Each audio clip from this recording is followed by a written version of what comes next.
TV దేశాన్ని అత్యధిక కాలం పాలించిన కాంగ్రెస్ మునుపెన్నడూ లేనంత తక్కువగా ఈ సార్వత్రిక ఎన్నికల్లో పోటీ చేస్తోంది. కేవలం 326 స్థానాల్లోనే పోటీ చేస్తున్న కాంగ్రెస్ వాటిలో ఇప్పటి వరకు 281 స్థానాలకు అభ్యర్థులను ప్రకటించింది. తెలంగాణలో 3 నియోజకవర్గాలతో సహా ఇతర సీట్లకు ఇంకా అభ్యర్థులను ప్రకటించాల్సి ఉంది.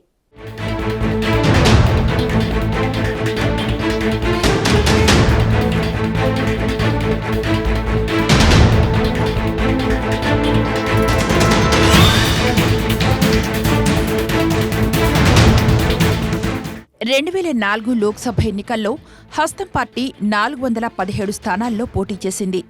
ఇన్నేళ్లు అదే అత్యల్ప సంఖ్యగా ఉండగా ఇప్పుడు అంతకంటే తక్కువ స్థానాలకు పరిమితమవుతోంది. ప్రధాని మోదీ నేతృత్వంలో బలంగా ఉన్న ఎన్డీఏను ఎదుర్కోవడం ఒంటరిగా సాధ్యం కాదన్న ఉద్దేశంతో ఉన్న కాంగ్రెస్ పార్టీ ప్రస్తుతం వివిధ రాష్ట్రాల్లో భావసారూప్య పార్టీలతో పొత్తులు కుదుర్చుకుంది.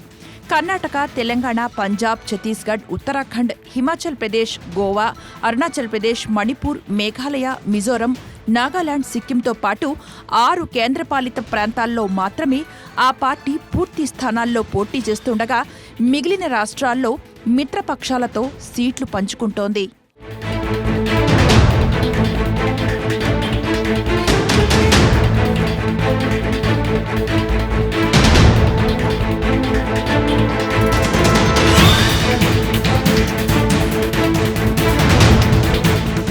ఉత్తరప్రదేశ్, మహారాష్ట్ర, బీహార్, తమిళనాడుల్లో మొత్తం 207 స్థానాలు ఉండగా వాటిలో కాంగ్రెస్ కేవలం 52 చోట్ల పోటీ చేస్తోంది.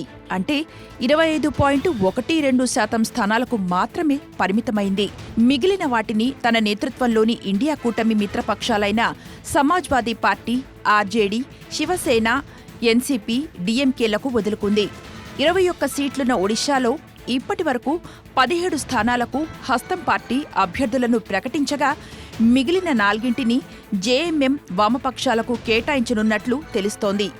గుజరాత్, హర్యానాల్లో ఆప్తో సీట్ల సర్దుబాటు చేసుకున్న కాంగ్రెస్ పంజాబ్లో మాత్రం అదే పార్టీతో తలపడుతోంది. పశ్చిమ బెంగాల్, ఆంధ్రప్రదేశ్, రాజస్థాన్లలో వామపక్షాలతో పొత్తు కుదుర్చుకోగా కేరళలో లెఫ్ట్ కూటమితో హోరాహోరీ తలపడుతోంది.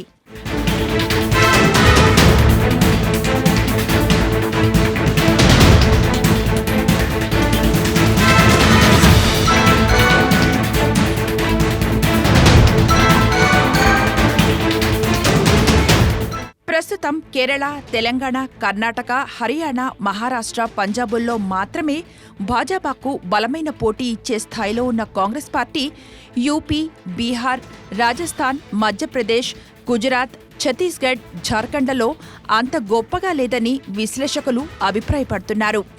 ఈశాన్య రాష్ట్రాల్లోని 25 స్థానాల్లో హస్తం పార్టీ బలహీనంగా ఉందన్న భావన వ్యక్తమవుతోంది.